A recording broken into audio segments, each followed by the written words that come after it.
currently designing my first brand and product, but I want to sell some items to gain some experience with selling and learn how to work the seller account.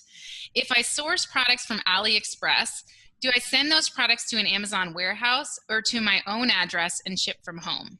Ah, this is a great question.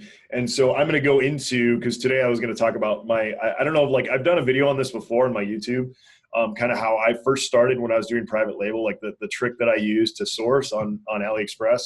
And that's kind of what I was going to cover today and go a little bit more in depth in that, because I know that it's a cool trick. And I think like a lot of people starting out can get a lot of value from it, because it's similar to what Amy was talking about with the RAOA stuff. It's like, minimal risk, but you can kind of get your head in the game on how this stuff all works. So let me go into my training for the day, since this question directly relates to it. So when I first started out, it was a side business. It was something that we started because my wife didn't want to do her day job anymore when our first son was born. So she didn't want to work anymore. So I started dabbling in the Amazon world as kind of like something to replace her income.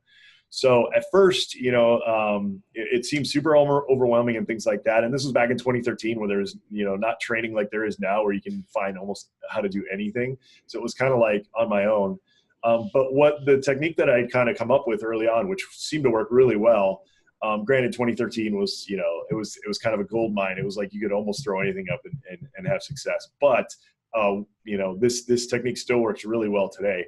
So what we used to do is we'd go on AliExpress and we'd source products. And what we do first is, we'd of course go the normal route. A lot of people use like Jungle Scout and things like that to get product ideas. I hate those. I call them my verification tools. But what I like to do is like tell everybody, like, go with something you're passionate about, because it's going to show through on your products, like what you produce. If you're like super into cats, then you come out with cat products. Or if you're super into baseball, like maybe baseball related products, or cars, like, auto parts. Like, in other words, like try to tie your sourcing ideas to things you're passionate about, because that number one, you're going to have knowledge. So if your customers come to you, you're going to look like an expert because you already have a lot of knowledge in that subject or in that niche. So that's something really awesome to think about. So what we used to do is we'd go, we'd kind of be like, oh, this is super interesting to me. And then I'd go and I look at the market and things like that.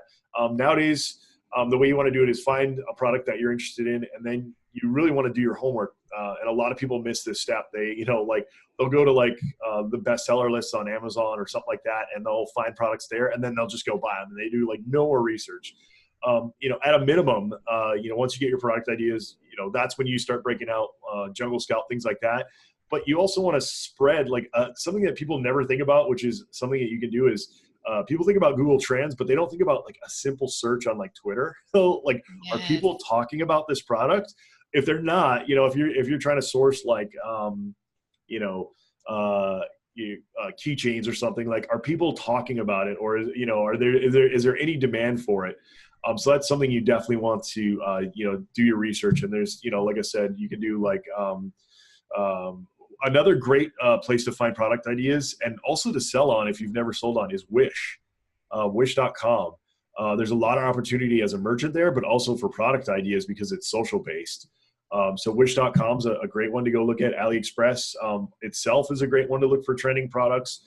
And then there's also some tools out there. I wish I could remember the one I used to use. I'll have to try to dig it up and see if I can post it for you guys. I want to say it was like Sourcezilla or something like that, but it was cool because it would go out and scrape like Shopify stores, like these weird like Japanese online stores and like all this stuff, and find like these trending products, which was really cool. Like Groupon, like it had all these different stores that it would tie into. So that's how you can, kind of get some of your product ideas and kind of verify that there's some demand for that. The next thing you want to do, of course, is go to, like, once you get your idea on AliExpress, the next thing you want to do before you order is go over to Alibaba or 1688.com, which is the Chinese version, and look to see what the wholesale price is, because you're going to pay less than what you're paying on AliExpress, but you want to know that number because you want to know what you're going to be able to sell on Amazon before you even source it. That's another thing a lot of people don't think about. Amy, it looks like you wanted to jump in with something. Well, no, that's a really great tip because, just understanding what that price is, because lately, since the drop shipping boom, AliExpress has become really, and using Oberlo plugins on Shopify has Right. become really popular, right? Yep. Yep. So what the vendors on AliExpress have caught on and they've raised their prices. And remember, in an Asian market, it's always negotiable, Yep. right? Yep. So don't be afraid to reach out and go, hey, I want to buy 30 of these from you. And, so check 1688 for that wholesale price.